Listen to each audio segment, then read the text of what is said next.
ভারতের পশ্চিমবঙ্গ রাজ্যে বিধানসভা নির্বাচন হয়ে গেল। সেই নির্বাচনে বিজেপি জয়লাভ করেছে এবং বিজেপি নেতা শুভেন্দু অধিকারী তিনি পশ্চিমবঙ্গের মুখ্যমন্ত্রী হিসেবে শপথ গ্রহণ করেছেন। প্রিয় দর্শক, আজ বেশ মজার একটি বিষয় নিয়ে আলোচনা করব আপনাদের সঙ্গে। ভারতে বর্তমানে যিনি প্রধানমন্ত্রী আছেন, নরেন্দ্র মোদী, তিনি একজন অবিবাহিত ব্যক্তি। মানে দুঃখিত, অবিবাহিত বলা যাবে না, বিবাহ করেছেন। খুব অল্প সময় তার সংসার জীবন ছিল। এরপরে দেখা যাচ্ছে যে তিনি তার স্ত্রীর সঙ্গে থাকেন না, তিনি আলাদা থাকেন। তার কোনো সন্তান সন্ততি নেই।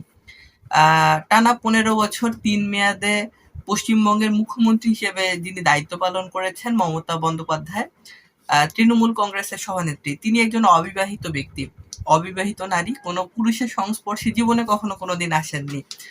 আহ শুভেন্দু অধিকারীকে মুখ্যমন্ত্রী হিসেবে পেতে যাচ্ছে পশ্চিমবঙ্গবাসী।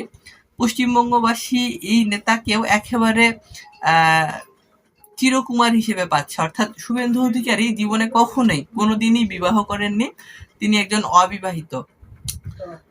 ভারতে এই প্রচলনটা আছে যে যারা রাজনীতি করেন, যারা নিজের জীবনের সর্বোচ্চ ত্যাগ স্বীকার করেন, তারা পারিবারিক এবং সাংসারিক জীবনের ঊর্ধ্বে উঠে দেশের জন্য, মানুষের জন্য কাজ করার যে সংকল্প, সেই সংকল্প থেকে জীবনের যদি কোনো পিছু টান না থাকে, সেই পিছু টান থেকে নিজেদেরকে বিচ্ছিন্ন করতেই মূলত তারা সারা জীবন অবিবাহিত থাকেন। দেখেন, একজন নারী হোক অথবা একজন পুরুষ, তিনি যদি বিবাহ করেন তাহলে কি হয়? তার জীবন সঙ্গী একজন থাকে, একজন সহধর্মিণী থাকে, বা একজন পতি থাকে, পত্নী থাকে, একটি সাংসারিক জীবন থাকে, সন্তান সন্ততি হয়, একটি দায়িত্ব থাকে, একটি কর্তব্য থাকে।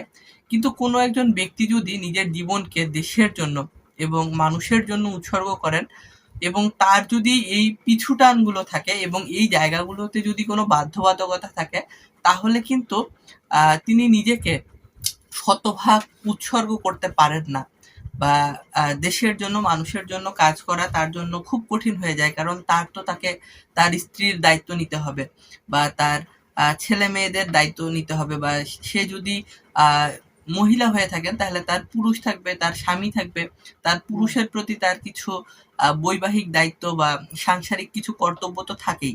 কাজেই যখন একজন মানুষ সিঙ্গেল থাকে, আনমেরিড থাকে, তার যখন জীবন সঙ্গী থাকে না, তখন সেই মানুষটা সকল ধরনের চাহিদার ঊর্ধ্বে উঠে থাকে।